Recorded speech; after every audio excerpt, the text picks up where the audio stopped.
जय माता जी। मैंने वर्ण की विषय में बात कर रहे थे। इसके पहले मैंने आपको शूद्र वर्ण के विषय में बताया। उसके बाद वैश्य वर्ण की चर्चा हुई। आज मैं क्षत्रिय वर्ण के विषय में चर्चा करेंगे। क्षत्रिय वर्ण का अपना एक विशेष महत्व है। वैसे देखा जाए तो चार वर्ण में चारों वर्णों का अपने अपने जगह पे विशेष महत्व है। अज्ञानता ही शूद्र है, संचय करना वैश्य वर्ण कहा जाता है। क्षत्रिय वर्ण,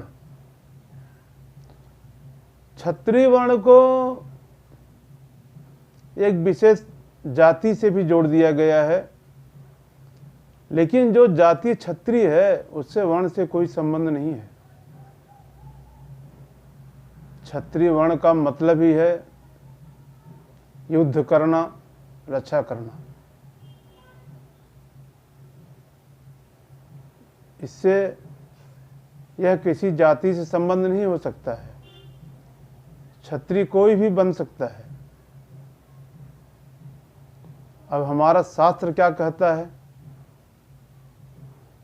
आध्यात्म ये कहता है क्षत्रिय वर्ण भी शरीर से ही संबंधित है।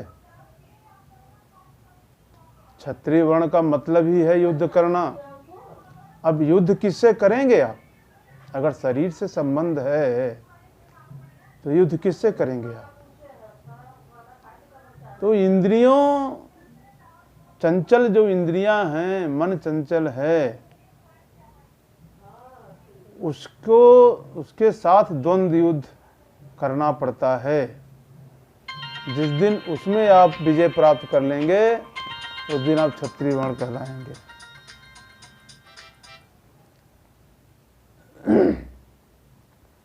शास्त्र में मानी परशुराम जी का, भगवान परशुराम जी का त्रेता युग में भी वर्णन है और द्वापर में भी वर्णन है। भागवत पुराण में लिखा गया है कि परशुराम जी ने 21 बार क्षत्रियों का संहार किया। अब होता यह है कि परशुराम जी ने क्षत्रियों का संहार कैसे किया? भागवत कथा कहता है कि परशुराम जी ने है वंश के क्षत्रियों का संहार किया।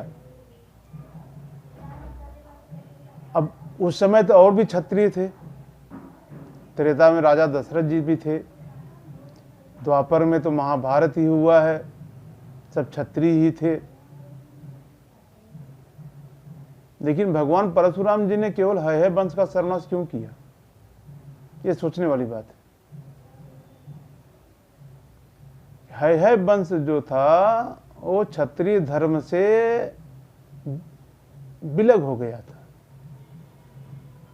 इसलिए उसके साथ परशुराम जी को युद्ध करना पड़ा। और क्षत्रिय वर्ण का बाह्य युद्ध से कोई संबंध नहीं है। सांसारिक जीवन से किसी भी वर्ण का कोई संबंध किसी ग्रंथ में नहीं लिखा गया है। वर्ण का संबंध शरीर से ही है और हर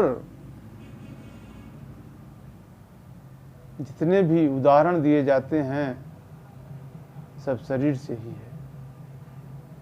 इसलिए इसको समझने की जरूरत है। हमारे हिंदुत्व ग्रंथ के वर्ण कैसे हैं, इस पर विचार होना चाहिए। इस वीडियो के माध्यम से हम सभी हिंदुत्व धर्म को मानने वालों से आग्रह करेंगे कि इस पर विचार करें और वर्ण को पहचानें। वास्तव में मेरा वर्ण क्या कहता है, मुझे उस पर कैसे चलना चाहिए, उसके लिए मुझे क्या करना चाहिए। ये हमारा रहा क्षत्रिय वर्ण। अब इसके आगे आता है ब्राह्मण वर्ण, जिसके विषय में हम कल चर्चा करेंगे। जय माता जी।